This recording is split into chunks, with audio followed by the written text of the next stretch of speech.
Vamos, pelo privilégio que temos de, com liberdade, irmos à Tua Palavra e estudarmos elas, aprendemos daquilo que o Senhor tem para nos ensinar, Senhor. Abençoa esse momento que teremos juntos, que seja um momento onde possamos aprender mais do Senhor, daquilo que o Senhor revela para nós. Abençoa esse momento para que seja também um momento de comunhão, de louvor e de glória ao Teu nome. Por meio de Cristo Jesus que nós oramos. Amém.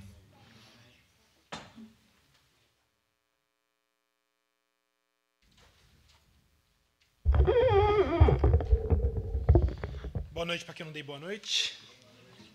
Vamos cantar Grande ao Senhor? Tá por a letra aí, Fê?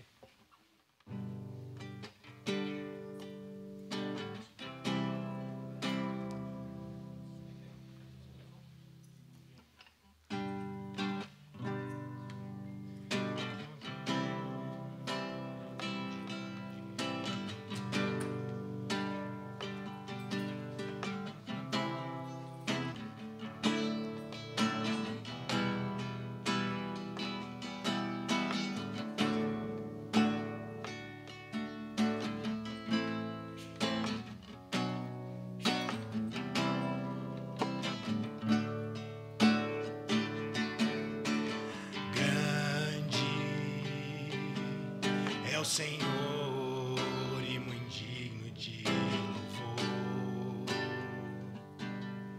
na cidade do nosso Deus, seu santo monte.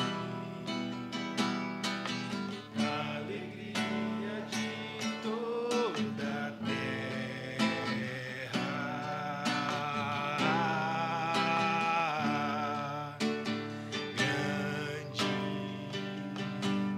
É o Senhor em quem nós temos a vitória e que nos ajuda contra o inimigo. Por isso, diante dele nos prostramos.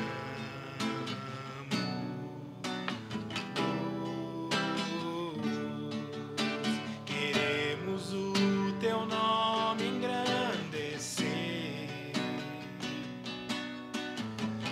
e agradecer-te por tua obra em nossas vidas.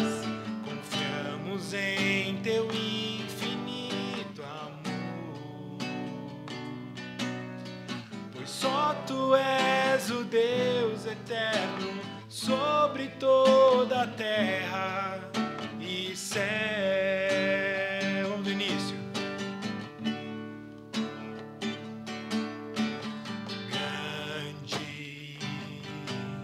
É o Senhor e muito digno de louvor na cidade do nosso Deus, seu santo monte. A alegria de toda a terra.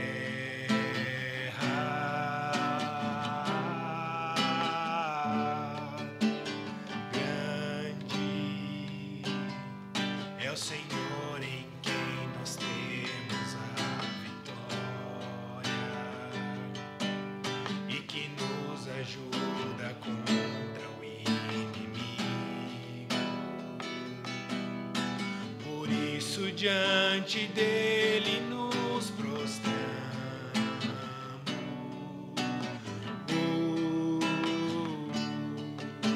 Queremos o teu nome engrandecer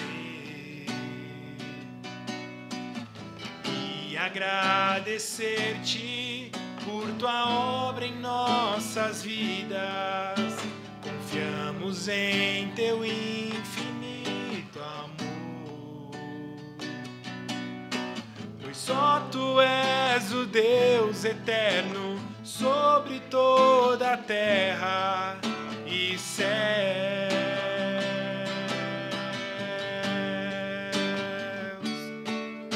Queremos o teu nome engrandecer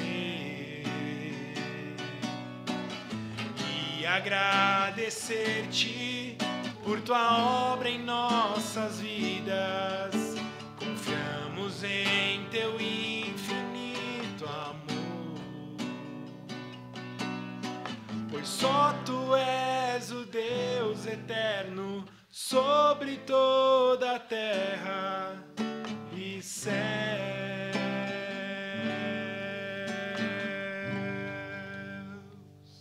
Amém. Vamos cantar agora só em Jesus.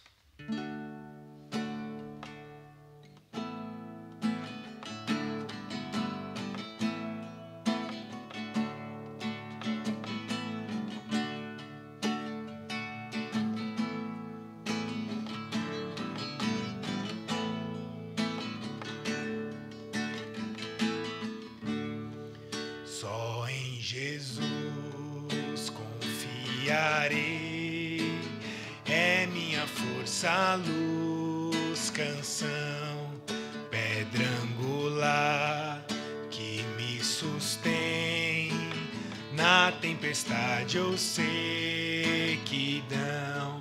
Quão grande amor, profunda paz, em meio à luta, em horas más, consolador, és tudo em mim, firmado estou em seu amor.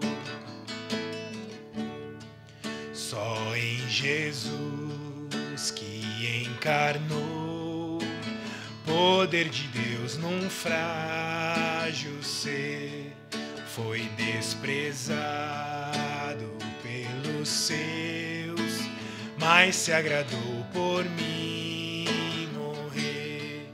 E lá na cruz o próprio Deus a sua ira satisfez, o meu pecado suportou, vivo na morte dele estou. Foi sepultada a nossa luz, tragada pela escuridão, mas no terceiro dia então ressuscitou o meu Senhor, grande vitória conquistou, do vil pecado me livrou. Então sou dele, ele é meu, pelo seu sangue que verteu. Não há mais culpa nem pavor, este é o poder de Cristo em mim. Jesus comanda o meu viver, desde o início até o fim. Nenhuma força poderá de sua mão me arrancar, até com ele me encontrar. No seu poder eu viverei. Nenhuma força poderá de sua mão me arrancar, até com ele me encontrar. No seu poder eu viverei. Amém. Você quer que canta, Glória para sempre? No final?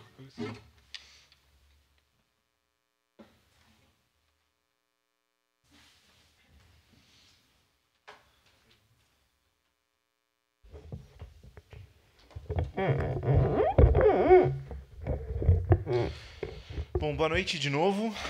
Tem bastante gente que veio pela primeira vez hoje e que bom que vocês vieram hoje, porque a gente está começando uma nova sequência de estudos hoje. Deixa eu abrir aqui. Então eu quero rapidinho explicar qual que é o nosso objetivo e como que vai funcionar essa sequência de estudos. Primeiro ponto, a gente vai estudar esse livro aqui. Chama Os 10 Mandamentos da Esquerda Cristã. Esse livro, ele é da editora Trinitas, né? E eu vou falar um pouco mais sobre ele, mas a ideia é que quem puder e quiser comprar o livro é de fácil acesso com o Elmer ou com o Will. E é um livro bem barato, bem curto, são menos de 100 páginas, acho que são 75 páginas.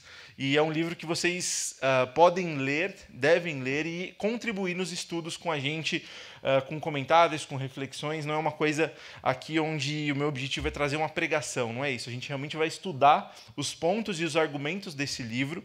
Então, já hoje, mesmo que vocês não sabiam e não têm o livro, fiquem à vontade para fazer perguntas, para fazerem comentários, se quiserem tirar alguma dúvida específica. O objetivo é que a gente passe por cada um desses capítulos e saiamos daqui sem dúvidas, pelo menos no que a gente vai estudar hoje, tá bom? Bom, vamos lá. O nome do livro, Os 10 Mandamentos da Esquerda Cristã. Hoje nós vamos estudar o capítulo 1. Se não ligar, não funciona. Aí. Então, primeiro, pessoal, rapidinho... O autor desse livro, eu quero ser bem rápido aqui, só para a gente saber quem é, né? Ele foi escrito por Michael Kruger. Ele é presidente do Seminário de Teologia em Charlotte, nos Estados Unidos, e ele também é professor de Novo Testamento. Tá? Um dos focos do ministério dele é falar sobre o Novo Testamento. E ele tem um livro, e ele é mais conhecido por esse livro que foi traduzido aqui no Brasil, chamado A Heresia da Ortodoxia. É um livro muito bom, recomendo também a leitura dele, mas a gente vai focar em estudar esse hoje e esse é um breve resumo sobre o autor. Sobre o livro, o que a gente precisa saber? Qual que é a ideia desse livro? Teve um cara chamado Philip Gulley que escreveu um livro, e o nome do livro que ele escreveu, eu vou ler o nome... Eu vou ler em inglês, porque ele não tem traduzido, e depois eu falo em português. If the Church Were Christian, Rediscovering the Values of Jesus. Se a igreja fosse cristã, redescobrindo os valores de Jesus. O nome ele já soa muito malicioso, se você for prestar atenção no nome do livro. E nesse livro que Gulley escreveu, ele traz 10 princípios que a igreja moderna deveria ter como prática e como... a sua confissão de fé. E aí, o Kruger, na hora que ele estava fazendo um devocional, ele ganha um livro de presente, e ele vai ver esse livro que ele ganha, e ele vê um autor citando, então, esse livro do Gulley, e aí Kruger fala, não, esses pontos que ele traz não são meros princípios. Ele literalmente instituiu isso como os 10 mandamentos da igreja. E então, Kruger ele se empenha em escrever esse livro, que são 10... ele trabalha esses 10 mandamentos, e ele vai contrapor cada um deles de forma honesta e de forma teológica. Então, o nosso objetivo aqui é entender o que o Gulley trouxe com esses 10 mandamentos e ver como que o Kruger vai desconstruir cada um deles. Então, basicamente, a gente vai pegar um por um dos mandamentos, a gente vai fazer um por sábado, e nesse um por um que a gente for fazer, o objetivo é entender cada um deles, como que Gulley enxerga cada um desses pontos. Além de entender cada um desses pontos, o nosso objetivo vai ser desconstruir esses pontos a partir das Escrituras. Então, acho que esse foi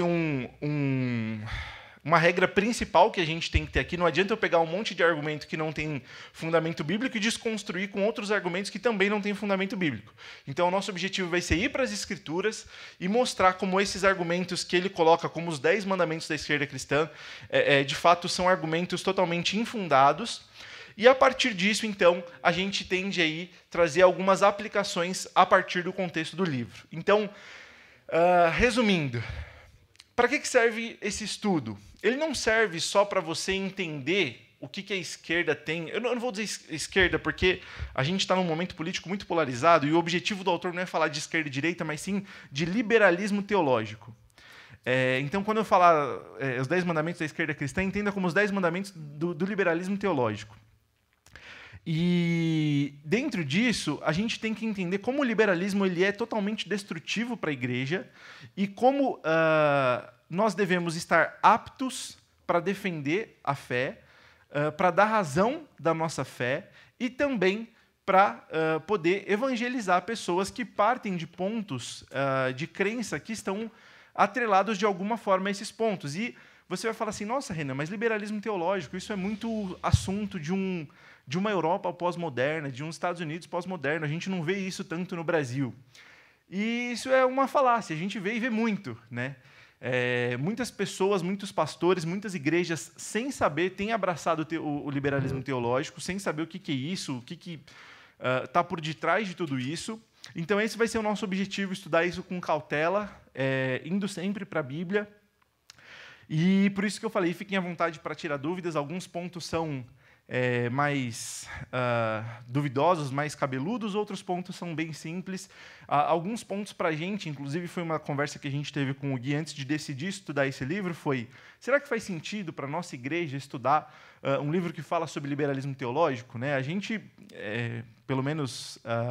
hoje a gente pode dizer que a gente não tem ninguém aqui no meio, principalmente das pessoas que atuam na igreja, na membresia e nos pastores da igreja, que flerte com essa teologia. Então, por que a gente precisa estudar isso? Mas justamente porque tem afirmações, tem aplicações que a gente pode fazer à nossa fé, quando a gente desconstrói esses argumentos, e também porque a gente tem que estar apto a lidar com isso nos dias de hoje. Bom, vamos seguir então. Aqui... Esse é o tema de introdução do livro, e eu já achei muito bom, acho que a gente poderia fazer um estudo só sobre a introdução.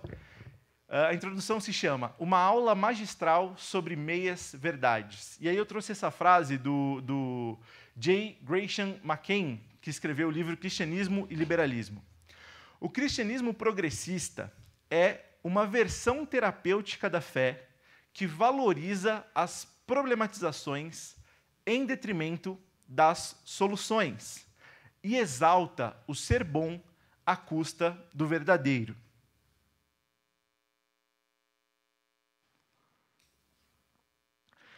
O que vai ficar muito claro aqui para a gente, e a gente vai trabalhar isso antes de entrar no capítulo, são algumas afirmações que a gente tem que ter já pré-definidas sobre o que é esse cristianismo progressista ou sobre o liberalismo teológico.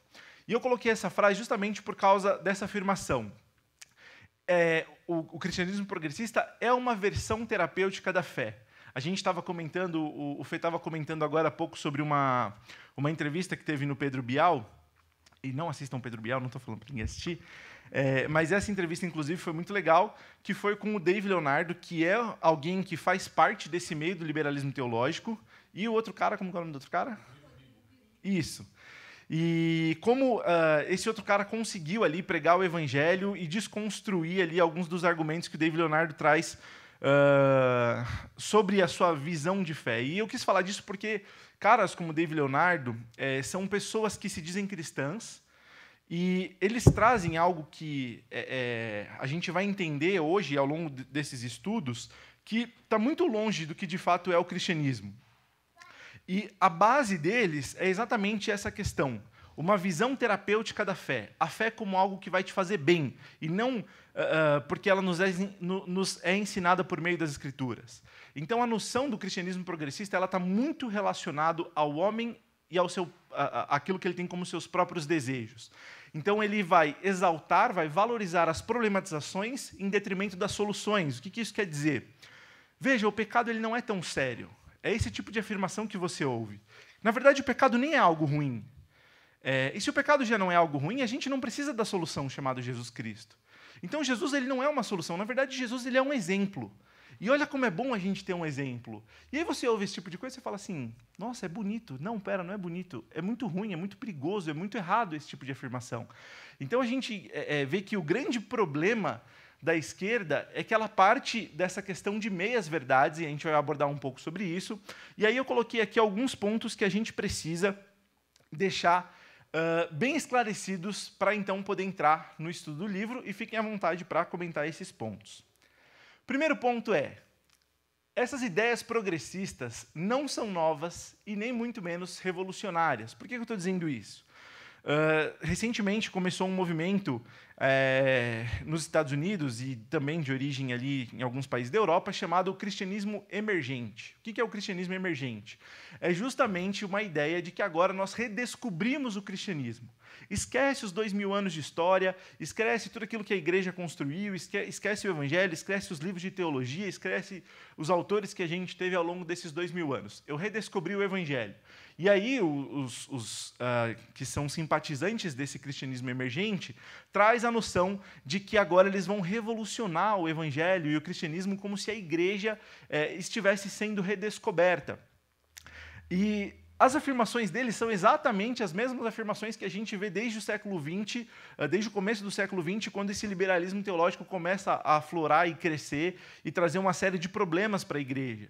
Então, isso é importante a gente ter como clareza que quando alguém traz essa ideia de que esse cristianismo progressista, ou esse cristianismo que olha para o homem e vê o bem do homem, ele não é uma ideia nova, ele simplesmente é uma ideia que vem caminhando com a igreja, uma heresia que vem caminhando com a igreja desde o princípio, e constantemente ela volta, porque é conveniente para o homem ter um evangelho que não confronte os seus pecados. E esse é um ponto importante que a gente vai trabalhar.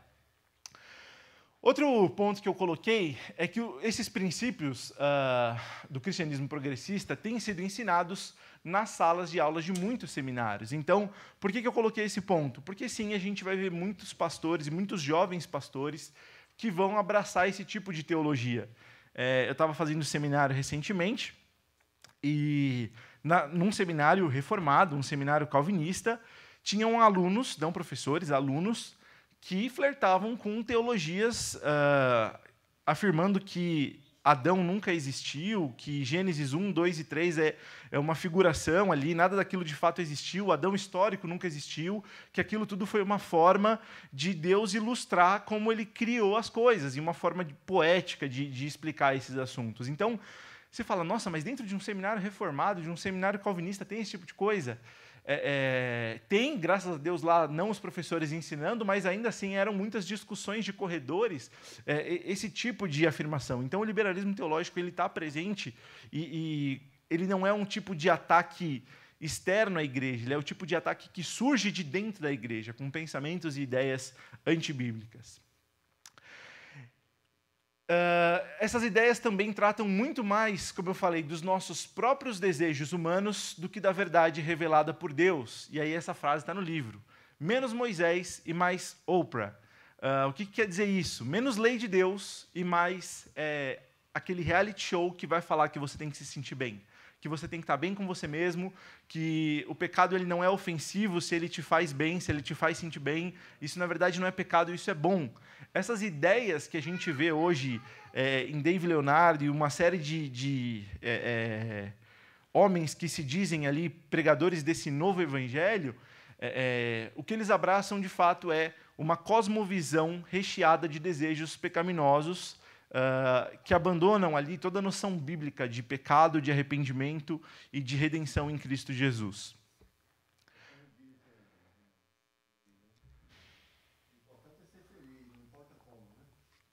O pior é muito cristão dizendo isso. Esse ponto, então, é um dos principais que a gente tem que deixar claro. Irmãos, isso é um pressuposto que a gente tem que definir aqui, não só para estudar isso, mas para muita coisa que a gente for estudar. Todos os mandamentos oferecidos por Gulley são, no máximo, por Gulley ou pela esquerda, pelo cristianismo progressista ou pelo liberalismo teológico, eles são, no máximo, parcialmente verdadeiros. O que eu quero dizer com isso?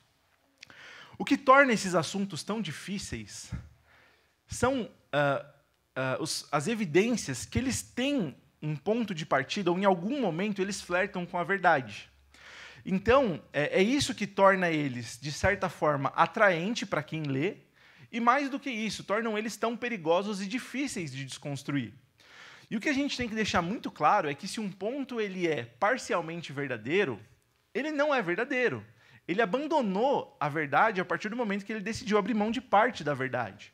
Então, se eu chegar aqui e falar que Jesus é Salvador, mas eu não aceito Jesus como Senhor, eu não estou pregando a verdade para vocês, eu estou pregando um falso evangelho, uma notícia de que Jesus só veio para salvar, mas você pode viver a sua vida do jeito que você quiser. E esse é o tipo de afirmação que a gente vai ver no livro. Então, a gente tem que tomar muito cuidado com essas meias-verdades que aparentemente são tentadoras aos nossos ouvidos, a gente ouve e gosta de ouvir, são frases bonitas, são frases que, em momentos de luto, em momentos de dificuldade espiritual, elas são muito atraentes, mas que são normalmente opostas à verdade revelada na Bíblia. Pode falar. Eu ia só comentar que eu achei bem interessante isso aí. Eu não li o livro, né? Mas porque geralmente essas coisas vêm para nós sempre como, inicialmente pelo menos, como algo que pega a escritura, mas vai um pouco além e para ajudar a gente. Então não, se os cristãos agirem assim, a gente vai conseguir se comunicar melhor com o mundo, a gente vai alcançar melhor o mundo. Ou os cristãos agindo assim, a gente vai conseguir influenciar mais nessas áreas da sociedade, isso vai ser bom, né? Só que na verdade é uma meia-verdade que no fim produz um fruto pior do que se não tivesse nada dela. Né? Não, acho que o grande ponto, principalmente o ponto que o Kruger vai trabalhar no livro, é que essas meias-verdades elas estão recheadas de má intenções, né? Então, quando vem esse discurso bonito de que no fim é para fazer algo melhor, para alcançar mais gente, para fazer uma coisa, um trabalho social maior, no fundo, por detrás disso tem uma série de princípios pecaminosos que estão ali embutidos, e ele vai expor isso para a gente. Então, isso que é bem legal do livro. E um ponto que a gente tem que lembrar, não é porque algo aborda a verdade de forma parcial que isso é toda a verdade. A gente tem que tomar cuidado com isso. Eu vejo pessoas, ao longo desses anos de caminhada, que, quando passaram por algum momento de dificuldade, abraçaram esse tipo de teologia porque ela é realmente muito mais, aparentemente, muito mais humana do que o Evangelho. Só que quando a gente entende que a obra de Deus tem misericórdia de pecadores como nós, e Ele age nas nossas vidas de forma bondosa e misericordiosa, a gente vai perceber que não existe nada mais... eu tenho que tomar cuidado com a palavra que eu vou usar agora para não cair no caminho errado, mas nada mais cuidadoso com o ser humano do que o que Deus faz por nós.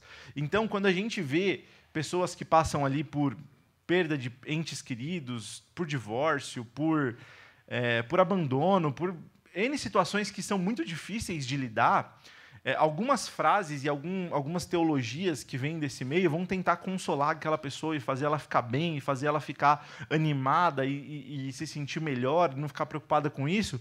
Só que não, ela, além de não passar pelo luto como ela deveria, ela não trata aquele real problema e cria outros problemas. Então, eu acho que esse ponto a gente tem que ter muito cuidado ao estudar ele e sempre focar na verdade revelada por Deus. O cristianismo progressista não é um cristianismo diferente ou uma variação da fé, mas sim outra religião totalmente diferente do que é o cristianismo bíblico. Isso também precisa ficar muito próximo. Alguém que flerta ou que crê ou prega esse tipo de teologia, ele não é um irmão na fé. Ele não é alguém que crê em Jesus Cristo como seu Senhor e Salvador. Vocês vão ver que muitos, e a grande maioria deles, negam a própria divindade de Jesus. Alguém que abraça esse tipo de heresia não é irmão na nossa fé. A gente tem que ter clareza nisso. Eu não estou falando para a gente ser desrespeitoso ou agressivo ou qualquer outro tipo de coisa em relação a essas pessoas, mas nós temos que ter por claro que nós não temos participação na fé com essas pessoas. O Deus, o cristianismo e a teologia que a gente crê são totalmente diferentes. Pode falar. O difícil aí é que eles não deixam muito claro isso. Né? Essas meias verdades é que é o ponto mais difícil. Exatamente. Eles falam, colocam um amor falso, um evangelho de bem-estar, né? E você não pode atacar às vezes porque eles não são claros no que eles falam, né? Sim. Acho que essa talvez seja a maior dificuldade. Você não ter uma transparência naquilo que a pessoa crê para poder contrapor isso de forma clara também. Mas o bom é que... Sim, exatamente. E eu acho que o bom aqui, que o Kruger vai mostrar para a gente, é que, na grande maioria dos casos, o problema está na afirmação. Então, você não tem que discutir a partir da afirmação, mas entender se a afirmação está correta para desconstruir ela. A gente vai ver o próprio nome do livro, que eu falei para vocês do Gulley, se a gente tentar o nome do livro dele, deixa eu pegar aqui que eu esqueci. Se a igreja fosse cristã. Você percebe que o que ele está fazendo aqui é tentar criar uma nova noção, um novo conceito do que é cristianismo, e a partir disso, ele coloca redescobrindo os valores de Jesus, como se Jesus fosse alguém. Os seus discípulos entenderam totalmente errado quem é esse alguém. A gente tem 2000 anos de história da igreja, o remanescente fiel a Deus em todo esse período da história, e ele simplesmente, não, isso está tudo errado, os discípulos entenderam errado, nós vamos redescobrir os valores de Jesus a partir daquilo que eles chamam, e eu não gosto dessa afirmação, de que isso é, na verdade, uma coisa chamada cristologia. Então eu vou fazer uma teologia a partir de Jesus, desconsiderando os ensinos de Jesus e olhando só as obras de Jesus, e a partir disso eu vou ver um outro cristianismo. Esse é o ponto de partida deles. E aí se você vê, se a igreja fosse cristã, não. Então acho que o seu conceito de cristão está errado. A gente tem que entender o que você entende por cristianismo, para a partir disso a gente colocar os pingos nos is. Então, exatamente, o nome, o amor e... esse é o ponto. A gente tem que definir até quem é o Jesus que eles creem, porque normalmente não é o Jesus da Bíblia.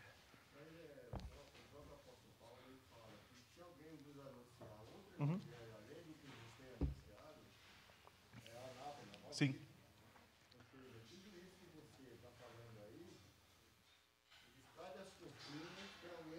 Sim. Sim. O evangelho com essas meias verdades. E se você não tiver um conhecimento que capacite a entender essas diferenças, inclusive esse estudo é muito importante que você está dando para nós, você vai cair na área de sair e achar Sim. que você se levar. Exatamente, essa é a grande questão. É sutil, é fácil você ouvir e ser levado por isso.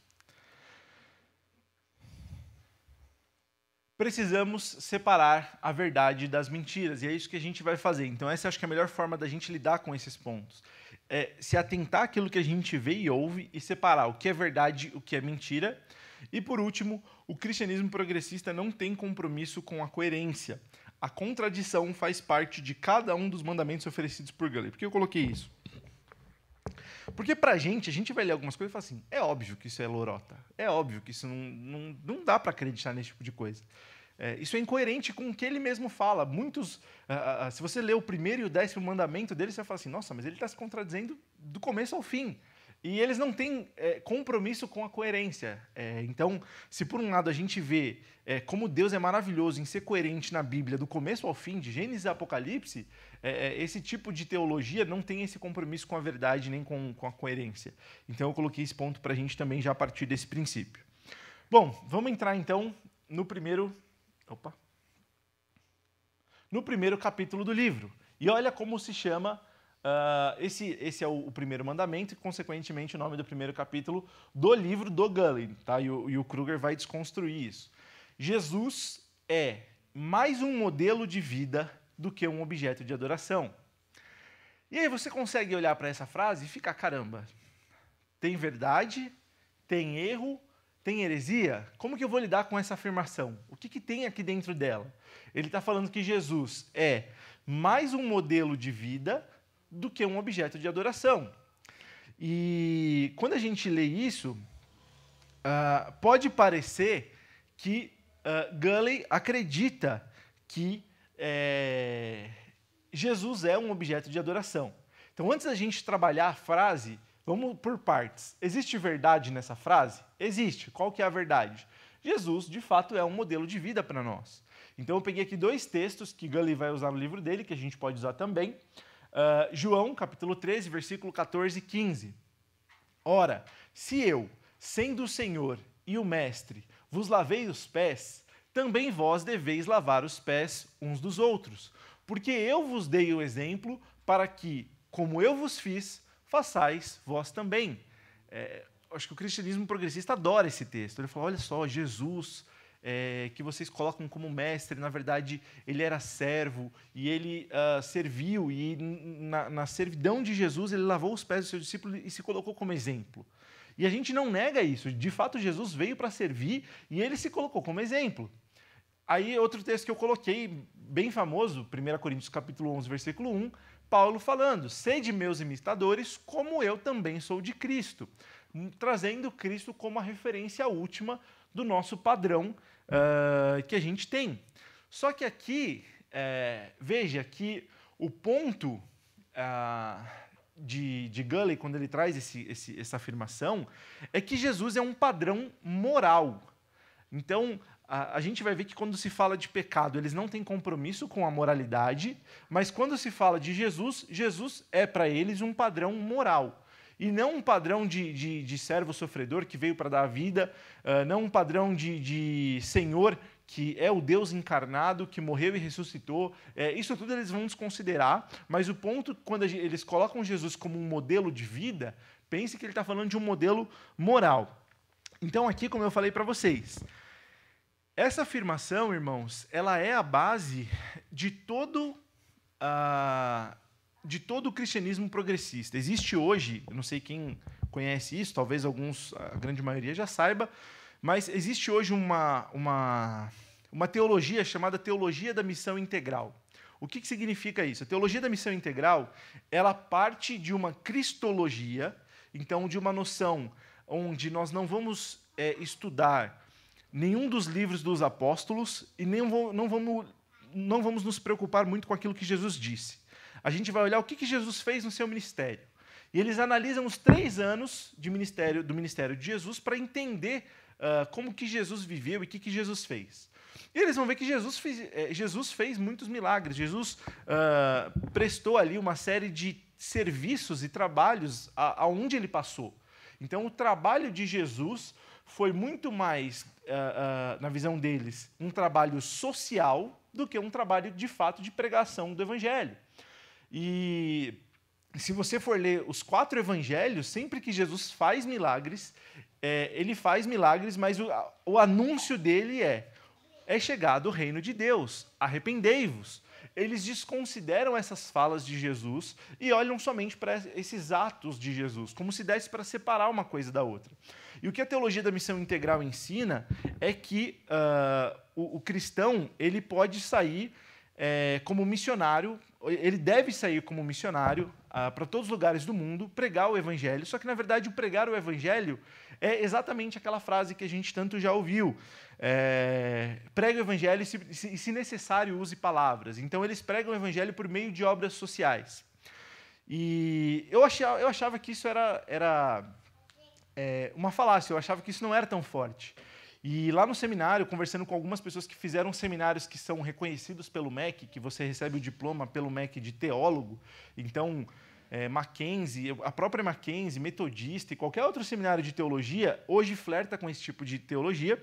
E há uns 3, 4 anos atrás, a gente foi num evento de missões, eu e a Ju, e nesse evento de missões a gente conheceu uma série de missionários, fui conhecer o trabalho deles.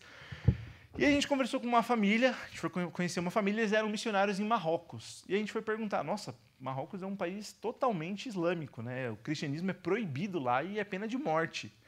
Como que vocês fazem? Como que vocês anunciam o evangelho? Vocês estão plantando igreja? O que vocês estão fazendo lá? E aí eles falam, não, a gente mora lá, a gente faz um trabalho social, ajuda algumas crianças de rua, e a gente tenta ali, por meio do nosso exemplo, ser um exemplo para as pessoas. E a gente, mas como que é quando vocês falam do evangelho? Como que as pessoas recebem isso? Não, a gente não fala. Aí eu fiquei assim, não, mas quanto tempo vocês estão lá? Não, a gente está há 10 anos. Eu falei, vocês estão há 10 anos em Marrocos, no meio de um monte de islâmico, e vocês nunca falaram do evangelho? Nada sobre arrependimento, Jesus. Não, a gente não fala porque a gente não acredita que isso seja necessário. A gente entende que nosso exemplo no meio deles vai fazer a diferença. E aquilo assim foi para a gente, eu fiquei assim, caramba, 10 anos. E acho que o custo deles como missionários lá era um custo assim, de mais de 16 mil reais por mês, que a igreja sustenta. E eu falei assim, caramba, essa é a noção de missões que essa teologia da missão integral tem. Isso não está longe. Se você for ver, hoje a grande maioria das igrejas batistas no Brasil, quando envia missionários, aqueles trabalhos de missões mais rápidos, de 15 dias, de 30 dias, de uma semana, normalmente é um trabalho social. O cara vai lá para construir beliche, o cara vai lá para rebocar a parede, o cara vai lá para fazer sopão. E aí, legal, esse tipo de coisa a igreja deve fazer, mas E o evangelho? Não, o evangelho a gente está dando exemplo. Então, isso tudo parte de uma noção, por que eu estou abordando esses pontos? De que Jesus é um exemplo moral e de que a gente não deve anunciar o evangelho. Isso é totalmente oposto. Quando Jesus entregou a sua grande comissão aos discípulos, a comissão foi: vão, ou indo, enquanto vocês estão no caminho do evangelho, no caminho da vida de vocês, em direção à cidade celestial, colocando aqui o peregrino como referência, preguem o evangelho a toda criatura. Falem do evangelho aonde vocês estiverem. Né? Paulo manda a gente pregar o evangelho em tempos oportunos e em tempos inoportunos. A gente deve falar do evangelho sempre. E isso é totalmente oposto aquilo que eles chamam de cristologia. Por isso que eu não gosto de usar esse termo cristologia, porque faz parecer que é intelectual e que é correto. E não é correto. A gente não está analisando de forma integral aquilo que Jesus ensinou. Então, a gente tem que tomar muito cuidado com esse ponto. E aí, tendo definido aqui qual que é a verdade dessa afirmação, a gente vai entender agora qual que é a mentira dessa afirmação e, consequentemente, qual que é o problema. A mentira desta afirmação está por detrás das afirmações é mais e do que. Então, vamos lá. Jesus é mais um modelo de vida do que um objeto de adoração. Isso dá a entender que Gulley está falando que Jesus também é um objeto de adoração, mas que antes de ser um objeto de adoração, ele é um modelo de vida. Se ele estivesse falando isso já seria profundamente errado e problemático. Mas ele não está falando isso. O próprio Gulley vai falar no livro dele, e aí eu coloquei dessa forma, o cristianismo, isso não é ele falando, tá? Eu coloquei citando ele. O cristianismo progressista não está apenas priorizando um em detrimento do outro, colocando o modelo de vida como mais importante do que o objeto de adoração. O que já seria profundamente errado, mas ele vai além. Gulley negava a divindade de Jesus, o seu nascimento virginal, a sua impecabilidade, e afirmava que os milagres de Jesus, a respeito de Jesus, tratavam-se de mitos criados pelos seus discípulos para elevar Jesus a uma posição de divindade. Então, aí você vai entender que a afirmação dele não é só perigosa e errada, como profundamente herética.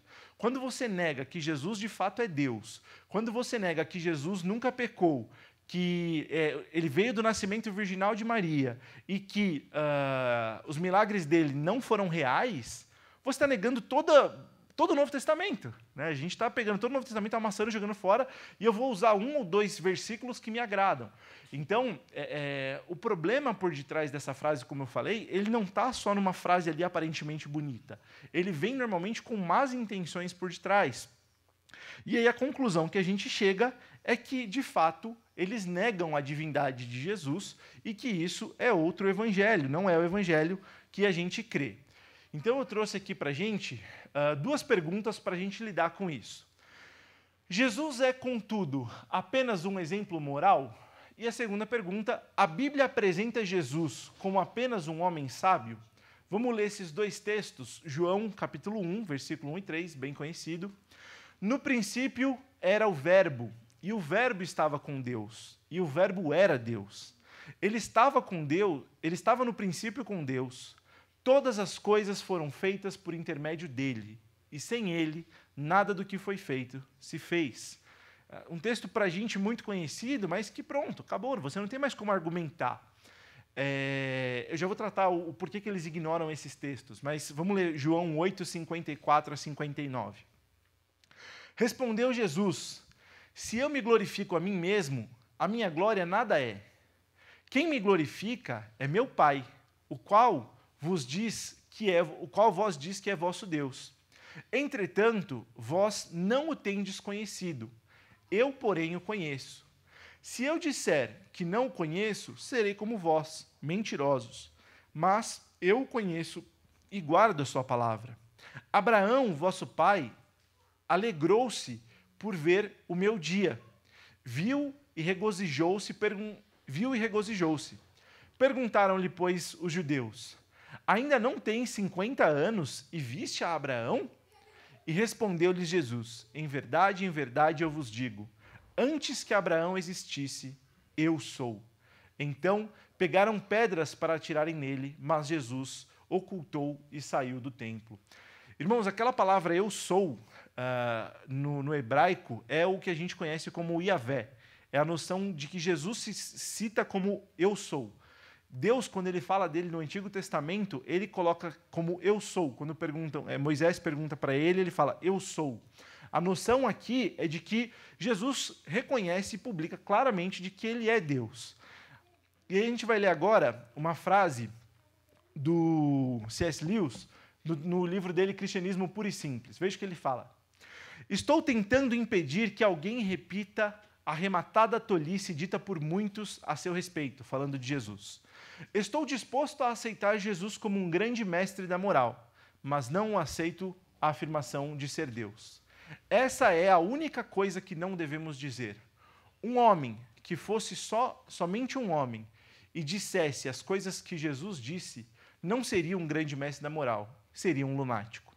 Veja, o que o C.S. Lewis está falando?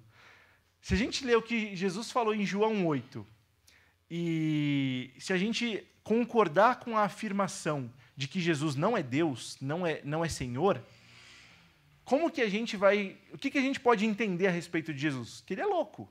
Como que ele louco fala que eu sou? Como ele louco vai falar que ele, antes de que Abraão existisse, eu sou? A noção aqui, que C.S. Lewis quer trazer, é que você não tem como considerar os ensinos de Jesus ou o exemplo de Jesus sem considerar quem de fato a Bíblia diz que ele é, Senhor.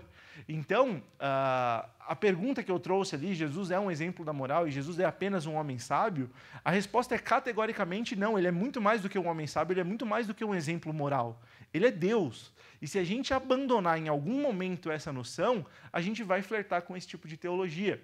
Então, quando a gente ouve esse tipo de coisa, Jesus é um modelo de vida, Jesus é um... hoje está na moda, você entra numa Saraiva da vida, você vai ver uns 10 livros. Jesus é o administrador, Jesus é o líder, Jesus é o sei lá o quê. E aí a gente vê diversos exemplos de Jesus, mas não tem Jesus é Senhor.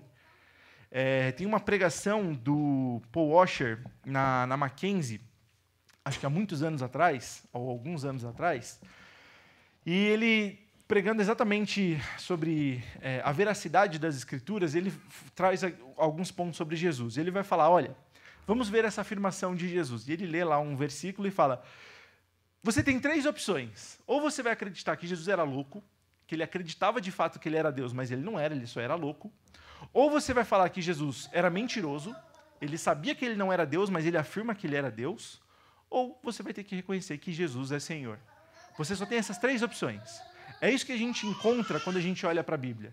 Então, ou eu pego a Bíblia e desconsidero tudo que ela fala e deixo de acreditar em Deus e no Evangelho, ou eu me rendo à verdade das Escrituras e acredito nela tendo Jesus como Senhor. E aí é que entra o grande problema do liberalismo. Eles não consideram a Bíblia como palavra de Deus. Eles usam a Bíblia como referência para aquilo que eles querem. E aí a gente pode realmente ver que eles não têm compromisso com a coerência. Eu trouxe aqui mais um versículo para a gente ler, Lucas 19, do 36 ao 40, também um texto conhecido. Aqui, só para lembrar vocês, Jesus pede para 2 discípulos irem até um local, vai ter uma jumenta e um jumentinho lá, pede para eles trazerem a jumenta e o jumentinho, se alguém perguntar, é para eles dizerem que Jesus, que o Senhor mandou eles levarem, que em breve trariam de volta, e aí entra ali no versículo 36. Indo ele, estendiam no caminho as suas vestes. E quando se aproximava da descida do Monte das Oliveiras, toda a multidão dos discípulos passou, jubilosa, a louvar a Deus em alta voz por todos os milagres que tinham visto, dizendo, bendito é o Rei que vem em nome do Senhor. Paz no céu e glória nas maiores alturas. Ora, alguns dos fariseus lhes disseram em meio à multidão, mestre, repreende os teus discípulos.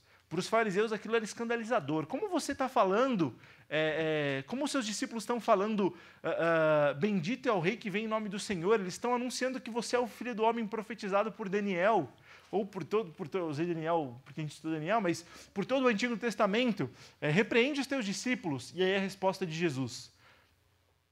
Mas ele lhes respondeu, asseguro-vos que, se eles se calarem, as próprias pedras clamarão. Essa é a noção de que, quando Deus, o Deus Trino, tem que ser glorificado, toda a criação glorifica o nome de Deus. E como é evidente o nosso pecado quando a gente tira tudo isso para usar a Bíblia e o Evangelho como uma espécie de satisfação própria, de coaching, de... Aquela frase que a gente falou, o que importa é ser feliz, você tem que se sentir bem. Isso é literalmente o fruto do nosso pecado. Então, todos esses pontos que eu trouxe, e mais alguns outros que eu coloquei aqui, esses versículos, mostram para a gente como Jesus ele é objeto, eu não gosto de usar essa palavra objeto de adoração, mas como ele é digno de toda adoração em todas as Escrituras. Eu coloquei quando os reis magos vão adorar Jesus, quando ele faz a tempestade se acalmar no barco e os seus discípulos o adoram. Os discípulos adorando a Jesus depois que eles vêm ressurreto, e o cego que ele cura e o adora. E a gente tem muitos e muitos versículos falando sobre adoração a Jesus, né? Tendo Jesus de fato como objeto de adoração, como digno de adoração. Irmãos, todos esses pontos eles servem para a gente entender como é perigosa essa teologia liberal. Então eu vou trazer algumas conclusões. Primeiro, do que a gente pode concluir sobre esse capítulo, e depois a gente vai para algumas aplicações para a nossa vida e fé. Pode falar. Mas como você falou que Jesus disse assim, que nós nos falarmos, pedras clamarão. Uhum. O que seriam essas pedras? Seria coração de pedra, coração duro, e ia reconhecer Jesus como Deus, o Filho de Deus, e se humilharia diante dele, clamando por misericórdia, por salvação? Eu nunca vi uma abordagem nesse sentido que mostre que seja isso. Tá? Pode ser que tenha, eu realmente nunca vi. Eu entendo que Jesus está falando de fato das pedras. Na noção de que...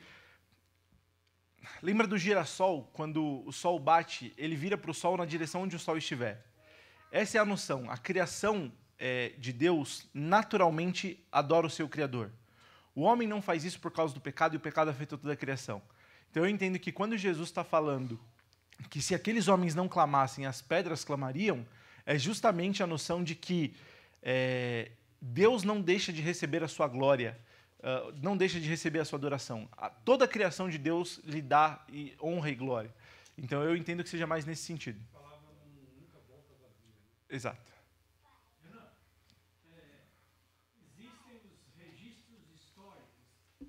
A cada grande momento, ou um altar é erguido, erigido, ou é feito um monumento de pedra, ou escrita, etc. Tá. Os registros Aham. históricos. Aham. Por exemplo, atravessavam o Mar Vermelho. Na saída, um monumento. Uma estátua. E aí vai ver a história. Aham. Então, veja que a história registra de cada fato, do que aconteceu. A própria história, a própria natureza clama, Já clama... salta, sim. dizia. A gente não pode desconsiderar aquilo que já é evidente da existência de Deus e da glória de Deus. Tudo isso que Deus já manifestou. Exato. Vamos lá. Algumas conclusões sobre o capítulo, tá? Sobre esse primeiro ponto. O exemplo moral de Jesus só é válido se Jesus for Senhor. Então, como a gente viu, não adianta alguém colocar Jesus como alguém de padrão moral se ele não for Senhor. Ele vai ser um louco, ele vai ser alguém que... por que eu vou seguir Jesus ao invés de seguir, sei lá, sei lá, alguém da referência da moral, um jogador de futebol, um atleta, um coaching de hoje? Por que eu vou seguir Jesus e não esse cara, se ambos são pessoas normais? Segundo, se as Escrituras são a base para saber que Jesus é profeta e um mestre da moral, e isso os liberais não rejeitam, eles falam que de fato é na Bíblia que a gente encontra Jesus como um padrão moral, nós devemos considerar toda a Escritura. E se eu considerar toda a Escritura, a gente leu alguns textos onde o próprio Jesus afirma que ele é Deus. Então a gente precisa ter com clareza a noção de que a Bíblia ela não é uma base de fé para a gente quando nos é conveniente, né? Igual o liberalismo teológico aborda. A gente vai ver o liberalismo teológico fazendo isso de forma intelectual. Eles não vão simplesmente pegar a Bíblia e falar assim, esse eu quero, esse eu não quero. Usa-se uma série de argumentos e uma série de malabarismos desde o Antigo Testamento até o livro de Apocalipse, para mostrar que existem livros na Bíblia que não são confiáveis e alguns que eles consideram confiáveis. Só que o critério para isso é simplesmente a coerência deles. Então, no final, em última instância, não existe nenhum argumento para você considerar um livro da Bíblia como inspirado e outro não. Por isso que a gente chega à conclusão de que ou eu considero que todos são, ou eu não tenho por que considerar a Bíblia como verdade, eu não tenho por que crer em Deus, ou sei lá, eu posso crer no universo, eu posso crer em qualquer coisa tá bom. Então, a noção aqui é de que a Bíblia ela é, de fato, a nossa base de fé. O cristianismo não trata de moralismo, ou seja, quando a gente fala de cristianismo, a gente não está falando sobre moralismo.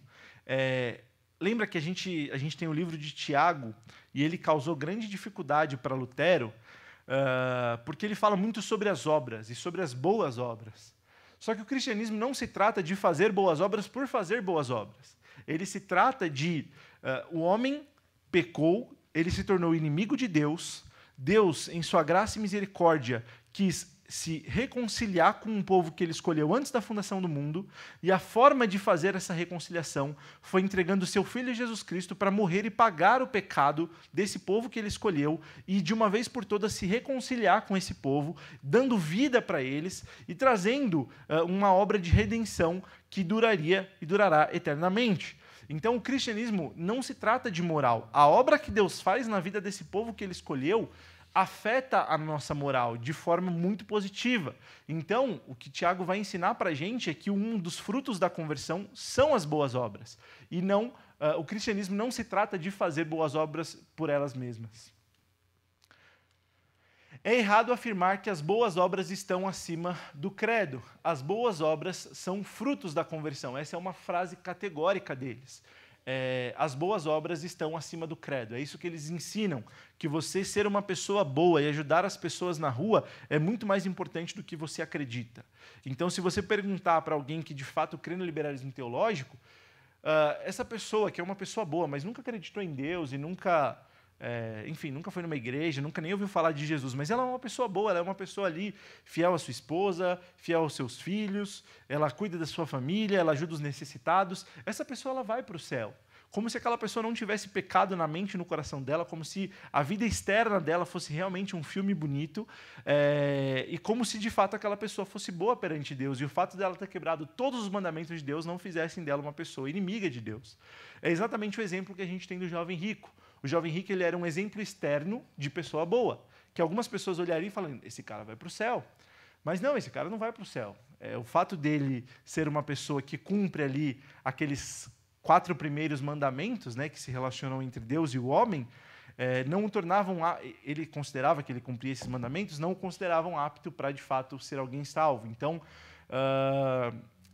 o liberalismo teológico vai falar que sim, essa pessoa ela vai ser salva, porque essa pessoa ela é uma pessoa boa e o que importa, de fato, é a gente ser bom. Pode falar.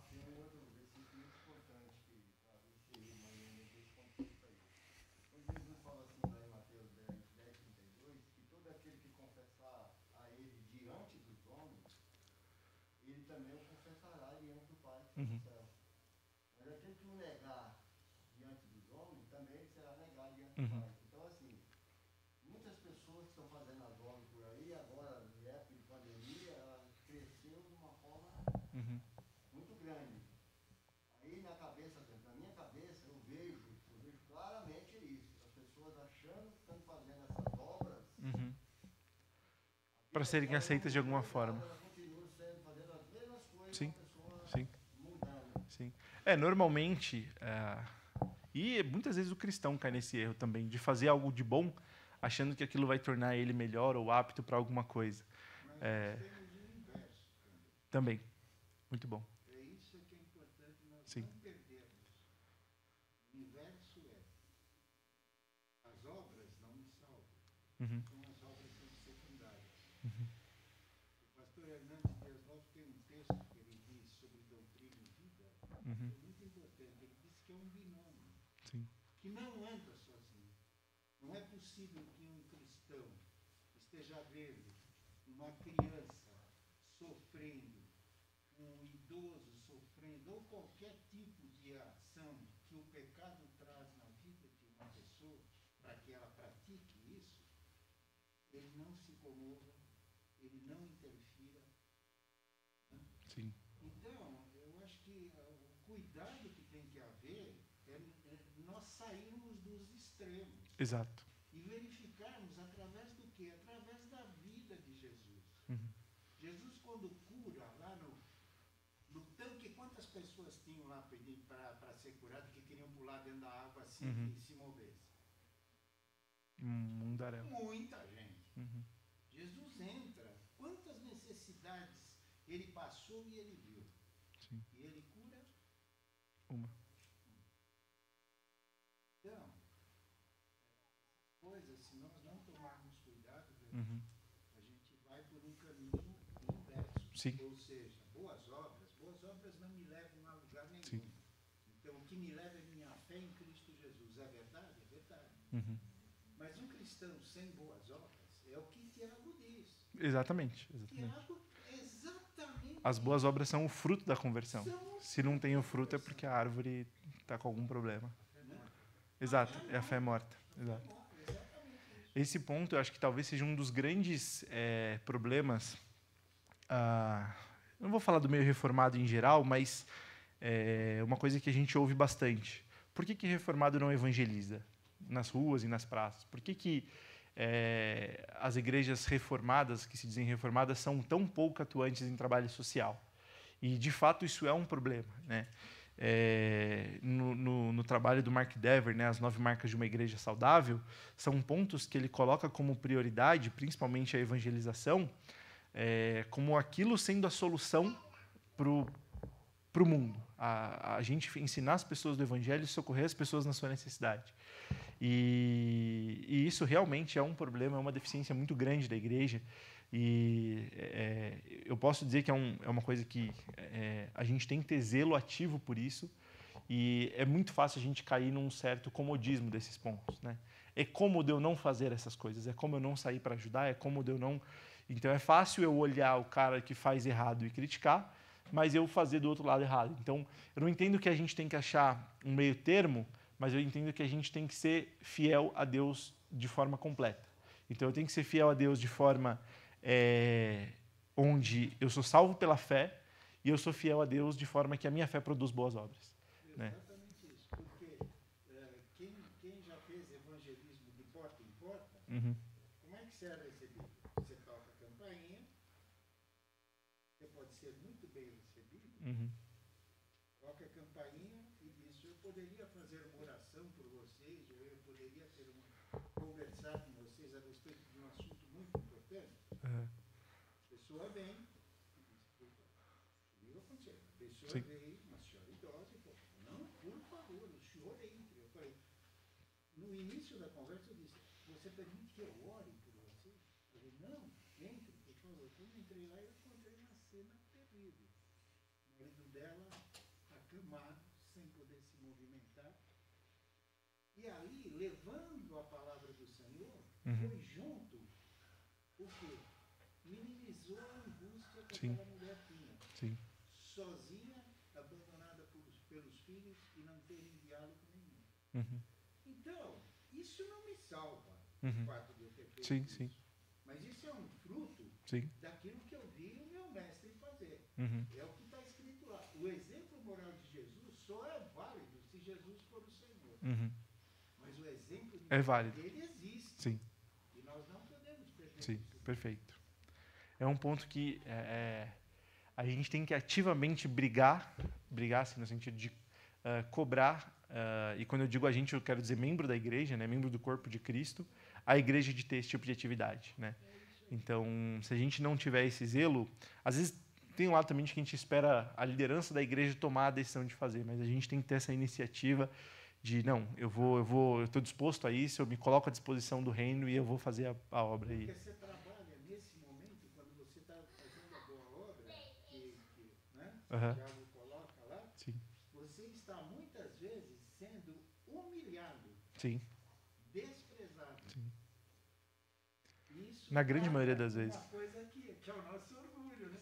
Pô, peraí. Até isso Deus usa para moldar a gente. Peraí, você está falando. Sim. Percebe? Sim, exatamente. Diga.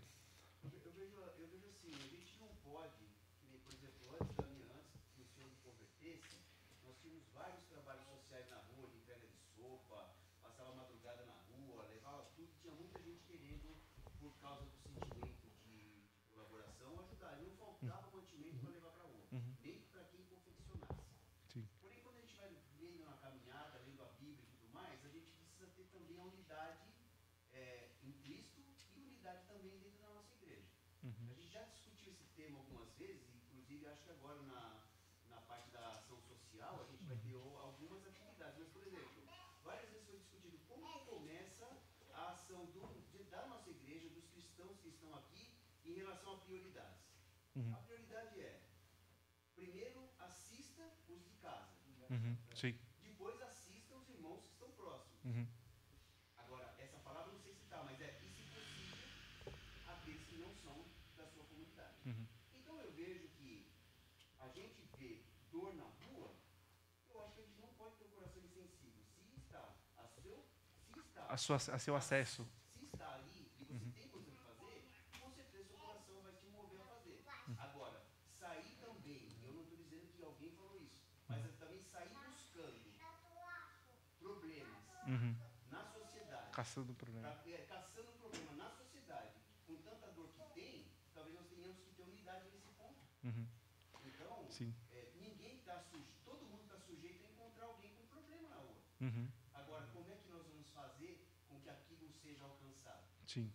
Assim, falando como igreja, de fato, se a gente está no nosso dia a dia e a gente lida com uma situação de necessidade e eu tenho disposição de ajudar, eu não ajudar é realmente um fruto muito ruim, se eu tenho essa disponibilidade. Agora, falando como igreja, como instituição, aí sim, a gente primeiro ter certeza que ninguém de dentro de casa tem necessidade, né, lidar com isso, ter a noção de que a gente tem muitas igrejas que passam necessidade, e igrejas próximas a gente tem igrejas reformadas que estão começando numa sala que não tem nenhum tipo de auxílio financeiro e estão lidando com isso. Exato. E tem uma comunidade lá ao redor, passando muita necessidade, Sim. uma carente, podemos ter olhos para isso, já falei Sim. com a tua mãe até. E Diadema, isso que eu ia falar, a Igreja Batista de Diadema. Dentro do, eu já vi muito isso, né? Não fazendo uma crítica nem nada, mas você vê muitas denominações ricas, né? Que às vezes tem igrejas que pertencem à mesma denominação, passando necessidade. Eu já vi isso acontecer. E às vezes não abre a mão, não faz nada. Sim. Nesse sentido. Então eu acho que isso começa dentro da própria Sim. igreja. Então, é literalmente essa nossa noção, e é um ponto que, quando o Guilherme e o Elmer desenharam aquela lista de prioridades para os membros da igreja, uma dessas prioridades é a ação social, e um dos pontos que a gente tem trabalhado e discutido é justamente esse auxílio às igrejas irmãs e, consequentemente, aos missionários, né? As pessoas que abrem mão ali da sua profissão, da sua vida social, da sua família, de trabalho da família, para ir pregar o evangelho em outros lugares e também que precisam de auxílio. Então, de fato, a gente define prioridades, mas também, no nosso dia a dia, se a gente encontra uma situação de necessidade, a gente tem que lidar com ela, seja de necessidade social, de necessidade carente ou principalmente, acho que de pregar o evangelho, principalmente. Por causa do equilíbrio entre essas coisas, né? Às vezes você tem que, para você se envolver com um projeto como esse, muitas vezes você tem que se dar muito. Sim. Muitas vezes você ser feliz e se dar numa situação como essa, são coisas... Sim. Exato, é aquilo que a gente falou. Jesus ele é para a gente um exemplo de servo, e a gente tem que ter essa noção, né? Então, eu lembro que numa reunião há um tempo atrás, lá em São Paulo, o Nelson estava para a gente nessa reunião e não sei se você vai lembrar disso, Nelson, faz um tempão. E a gente estava numa reunião falando sobre ministério, o pastor Walter que estava conduzindo. E ele perguntou onde cada um tinha o objetivo de servir e tal. Eu lembro que o Nelson falou, eu quero servir o reino, nem que seja lavando privada. E eu lembrei disso e assim, é um ponto que às vezes a gente não tem disponibilidade. Eu quero servir, mas só se for desse jeito. Então o cristão é chamado a servir. De qualquer forma, isso vai abrir mão de conforto. E a gente que é uma igreja que está em fase de plantação, né, digamos assim, nós somos uma igreja que estamos sendo plantada ainda, definindo membresia e uma série de coisas, esse ponto são pontos que a gente está definindo como prioridade. Mas como indivíduo e como cristãos, a gente vai encontrar esse tipo de coisa o tempo todo e a gente tem que estar assim, apto a servir. Então, acho que existe, sim, a questão de disposição, a questão de princípio e a questão de prioridade e a questão de a gente poder fazer isso no nosso dia a dia com o que aparecer e o que Deus colocar no nosso caminho. Eu acho que isso que você acabou de dizer é extremamente importante, o que o Devanir falou também. O Devanir colocou as prioridades. Quando Deus diz amar a Deus sobre todas as coisas e ao próximo como a ti mesmo, quem são? O próximo mais próximo. E muitas vezes eu não amo porque assim... Sim. Estou falando para isso. Aquele que Deus coloca mas aqueles que estão próximos, né? Eu tenho que amar minha esposa sendo agradável, tudo ok, ou tudo torto, tudo. Esse é o Evangelho. Isso é o Evangelho, é isso que eu entendo como Evangelho. Assim como quando eu estou dirigindo, a pessoa para e vai me entregar um panfleto, eu dizer boa tarde para ela, bom trabalho a você, significa amar o meu próximo, significa dar a ela um respeito que ela não tem, porque como essas pessoas são humilhadas tanto que elas chegam, nem o vidro se abaixa, um calor terrível, a pessoa não tem onde fazer suas necessidades, ela tem que... Isso não é amar ao próximo. Nesse ponto... O que é amar ao próximo? É aquilo que você acabou de dizer. Surgindo uma oportunidade, faça. Sim. Não importa se é meu conhecido, se não, nunca mais vou ver aquele cara que vai me entregar uma frente. Mas se eu demonstrar respeito por ele, isso significa... Sim. E um ponto que às vezes a gente não... Sei lá, às vezes a pessoa pode até falar assim, eu não encontro oportunidades de fazer esse tipo de coisa. E eu lembro de um livro da 9 Marcas, de evangelização, um vermelhinho, e ele fala, o pastor contando que ele reclamava que às vezes Deus não dava oportunidade para ele falar do evangelho. E aí ele começou a todos os dias tomar café no mesmo lugar, porque assim ele encontraria todos os dias o mesmo caixa, e ele poderia criar algum tipo de relacionamento com ele e falar do evangelho. Então é isso, às vezes a gente encontra pessoas todos os dias da nossa vida e a gente não pensa em falar, a gente até dá o bom dia, mas não pensa em falar do evangelho para a pessoa, e eu acho que isso realmente deve ser uma preocupação, e a gente busca, acho que tem o objetivo de fazer um treinamento para ter esse trabalho ativo aqui na igreja. Bom, vamos seguir aqui, irmãos, para a gente finalizar. Pode, claro, desculpa, não vi. Pode. Eu queria falar o seguinte, né? Porque se eu sou serva, eu estou servindo ao meu Senhor, não importa o que eu vou fazer na minha igreja ou na minha comunidade. Se eu tiver que lavar o banheiro de uma pessoa que está passando necessidade, que mora em uma comunidade qualquer, eu vou servir. Eu vou fazer aquilo que eu sei fazer. Porque eu já ouvi pessoas falar assim, eu não faço na minha casa, eu vou fazer na igreja. Eu não faço, eu vou fazer, eu não faço para mim, eu vou fazer. Está errado, isso não vai servir. Sim. Não, a gente é chamado a ser servo. Isso eu acho que é um ponto de partida para todo cristão. Um dos textos que a gente leu lá de Jesus lavando os pés, ele se coloca como servo e fala, eu estou fazendo isso para que vocês sigam o meu exemplo de servo. Vamos para algumas aplicações para a gente encerrar. Eu achei que o estudo ia ser rápido, não foi. Vamos lá, pessoal. Algumas aplicações que eu acho que a gente pode trazer desses capítulos que a gente viu. Primeiro deles, a gente já falou bastante coisa aqui que tem aplicação prática à nossa fé, mas a Bíblia deve ser nossa base de fé. Então, como eu falei para vocês, se a gente ficar argumentando contra o liberalismo teológico, com argumentos racionais, mas que não tem base na Bíblia, eles acabam ficando tão vazios quanto. Então, a gente tem que ter como ponto de partida a Bíblia. A Bíblia é a nossa base de fé, de doutrina, de lapidação da nossa fé e da nossa vida cristã. Jesus é Senhor sobre a sua vida e não apenas uma referência moral. Então, de novo, acho que o que o Valentim falou, Jesus ele é uma referência, sim, mas mais do que uma referência, ele é Senhor sobre a sua vida. Isso significa que quando nós recebemos Jesus como Senhor e Salvador das nossas vidas, nós tiramos o pecado que ocupava esse lugar de Senhor, e agora Jesus ocupa esse lugar, e nós devemos obediência a Ele por meio da sua palavra, e nós temos Ele sim como nosso Salvador, que é exatamente o próximo ponto. Jesus é Senhor sobre a sua vida e não apenas Salvador. Esse é um dos grandes pontos mais usados no cristianismo de hoje, de que Jesus veio para salvar, mas de que nós não devemos algum tipo de obediência a Ele e nenhum tipo de frutos, né? E quando o que a Bíblia traz para a gente é que a árvore ela é conhecida pelo seu fruto. Se uma árvore não dá fruto, ela só serve para virar lenha. Então, a noção que Jesus ensina para a gente é que se nós fomos salvos, nós também temos que dar boas obras, e Jesus, como Senhor das nossas vidas, exige isso de nós. Devemos toda a glória, honra e adoração ao nosso Senhor Jesus Cristo. Então, se a gente bateu de que Jesus não é só um exemplo, nós batemos na tecla de que Jesus é Senhor. E para que significa tudo isso? Para termos a afirmação categórica de que Jesus é digno de toda a honra, de toda a glória e de toda a adoração. Nós devemos glória ao nosso Senhor. Eu trouxe para a gente encerrar esse texto de Filipenses, também bem conhecido, Filipenses capítulo 2, dos versos 5 a 11.